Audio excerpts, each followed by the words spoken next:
American president, the president of the United States of America. You said, don't be political. He's talking about his dead son. Yeah, I'm saying, who gives a why are you bringing that up in this interview? Like, there are way more relevant things to ask him about. He is the president. And I'm telling you why they're doing that. They're doing that because they're giving him his flowers for doing the right thing, even though he white knuckled his way through the entire process and very selfishly refused to drop out. God, liberals are awesome, man. You've already completely rewrote the narrative in your mind, I think. Sorry, I was listening to the story. I'm not liberal. The guy who you're fawning over, talking about this beautiful moment with his dead son or whatever the as of 3 days ago, authorized $3.5 billion for Israel and 6,500 rounds of ammunition to ship to Israel. Israel then turned around and killed like 100 people praying in a mosque. Okay, what are you talking about? With American weapons, by the way. Like, that's insane to me. I'm sorry. My calculation on this has not changed just because he did the right thing, which, by the way, he didn't want to do anyway. I knew I had to do something. And that's why I decided to run. Because democracy was literally at stake. And, you know, and then he evidenced everything that we thought. You know, January 6th, when attack on the Capitol. Talked about now. No, this would have been great. Imagine if that debate never happened, dude. Holy. Hey, I haven't been paying attention to politics. Have the Dems realized this guy needs to drop out for them to have a chance? Nah, he's still president. I'm writing him in. Liberals got to be thanking the Biden team until next year. They didn't do it deliberately. They did it because they're stupid. You're a coward if you don't still vote for... No, I'm a Biden or buster. I actually will be riding with Biden come November. I'm writing him in. All the stuff about if we lose, there'll be a bloodbath. It's have to be a stolen election. Look what they're trying to do now in the local election districts where people count the votes. Elected, they're putting people in place in states that they're going to count the votes, right? You can't love your country only when you win. When is he going to talk about his signature accomplishments that are going to cause the Democrats to win by a landslide in every state? I'm talking AUKUS. I'm talking Five Eyes. I'm talking NATO, baby. A lot of people said there was going to be a Finlandization of NATO. Well, I turned around and I NATOized Finland. NATO! Minnesota! Is a ceasefire possible before the end of your term? Still possible. The plan I put together, endorsed by the G7, endorsed by the UN Security Council, etc., is still viable. Who's the hurdle, Brando? Who's the hurdle to the ceasefire negotiations being completed, Brandon? Could it perhaps be the party that assassinated the principal negotiator on the Palestinian side after killing his entire family in Gaza? You know he's gonna say it's Hamas holding it back. Oh, I hate him. I hate him so much. He was a valid military target, Hassan. Bro, no, he wasn't. What the are you talking about? Is this even a line that anyone is saying? Where are you getting this? Either you're being sarcastic, which I hope you are, or you like literally are not even listening to CNN at this point. Like, who are you getting this from?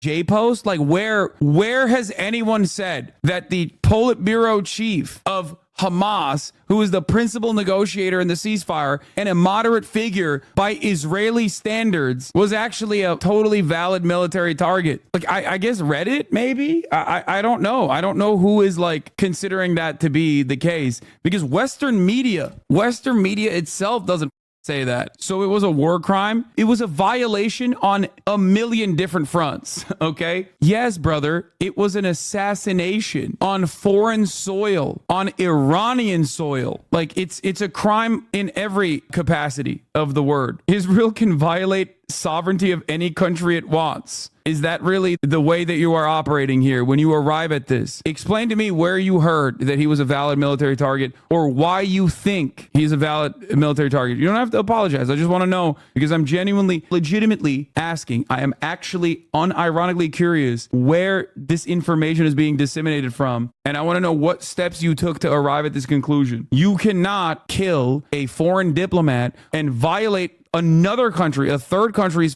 sovereignty in the process. I thought anyone that oversees military operations are valid targets, even a president. He does not oversee the military operations, so you're wrong on that front. He's not even like a commander-in-chief. The Hamas military branch is totally separate from Politburo. He doesn't oversee the military operations at all. That's number one. Number two, he is a diplomat in this process. He is the principal negotiator. He is the principal negotiating party for the Palestinian side. He has sat in rooms with Israeli officials. But no, a person who oversees military operations are not valid targets either, unless you're just operating on whatever Israel does is good and whatever America does is good, but whatever anyone else does is bad. Bro, who cares? Biden eventually did do the right thing. What's going on in Gaza blows up, but I'm sorry, the biggest threat right now is making sure Trump doesn't take back White House, so who gives a crap if he's talking about his dead son again? The only thing that matters now is making sure Dems win. Well, if that's the only thing you care about, then you should probably understand that there's a major weakness here in terms of like the election chances, the re-election chances, by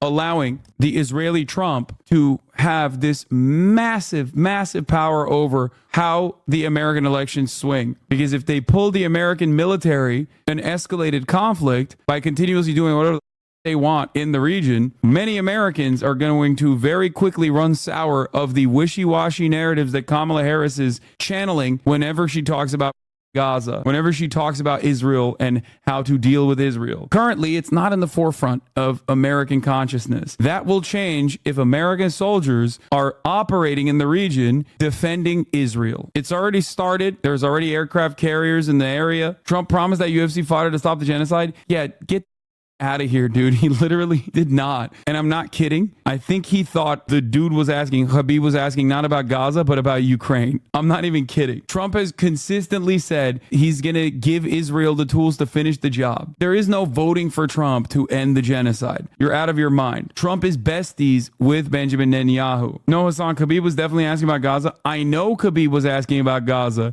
I'm saying that I don't think Trump read it as Khabib asking about Gaza. Nah, people, yourself even have glazed over by the walls pick. Not enough heart stains, people. Yeah, that's precisely the reason why I have obviously stopped covering the endless atrocities in Gaza, as you know, and keep telling people to vote blue no matter who, and keep telling the protesters to shut the up and not disrupt my Queen Kamala speaking. You know, that's why I do all of those things, right? I'm always doing that. Anyway, let's continue. We got JD Vance as well. And we have, with the great help of... You'll do that next week when you cross the protest line? Yeah, I know. That's what I will be doing when I operated the DNC. You do realize that the DNC having me there, like allowing me to be inside of the DNC, is like having the protesters inside of the DNC. You know that, right? Like, you understand that? I think my position is pretty broadly known and broadly popularized at this point. Like, you have to be unimaginably delusional if you think that I'm going to be crossing the picket line and not being committed to the plight of the Palestinians by going to the DNC. Zana says, see you at the DNC. Wow, I can't believe she's crossing the picket line. She must not care about the Palestinians. All these new viewers think they're more left than thou. I know. It's always a fun and cute little thing. One thing that I forgot what I was going to say. Never mind. I'm having a Biden moment. So many people. Look, democracy works. I was answering the question about Trump being a peaceful candidate. One thing you have to always remember, listen to my words. Americans are so susceptible to marketing. Americans are incredibly susceptible to marketing. They are primed. They are primed to believe marketing. So when Trump says he's the peaceful candidate, he's the dove. People want to believe it. People end up believing it sometimes. To those who have expressed skepticism about how much you'll be on the trail or about the rest of your term, raise questions about your health, what do you say to them? All I can say is watch. That's all. Look, watch me. I had a really, really bad day in that debate because I was sick. Watch me. We have, bro. We've seen it. We saw it. 50 million Americans saw it, and we're like, oh my God. It was so disastrous that you literally had to do something that has not really happened ever in American history. Serious problem. I was talking to Governor Shapiro, who's a friend. We have to win Pennsylvania, my original home state. He and I are putting together a campaign tour in Pennsylvania. No, LBJ doesn't count because the reasons were different. Joe was forcibly removed from the ticket.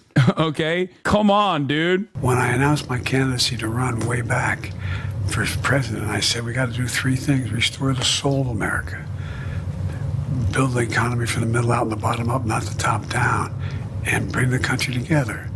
No one thought we could get done, and including not my own people, what we got done. But one of the problems is I knew all the things we did were going to take a little time to work their way through. So now people are realizing, oh, that highway, the big mistake we made, we didn't put up signs saying Joe did it. They literally did, and it was actually smart of them to do so. They did do that, and also it was actually brilliant. They literally have signs on infrastructure